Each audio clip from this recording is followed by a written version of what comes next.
Binabati ko ang lahat ng taga Don Mariano Marcos High School graduates mula 1980 hanggang 1989 na nagwagi sa Basketball Royal Division.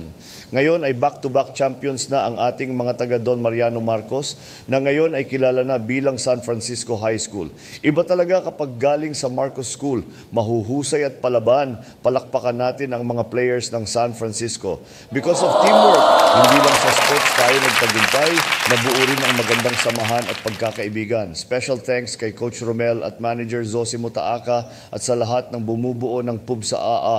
Ayon sa balita, epic daw ang laban ninyo kontra Lagro, pero kayo pa rin ang nanaig. Let's give a big round of applause to our new back-to-back champions, San Francisco alumni.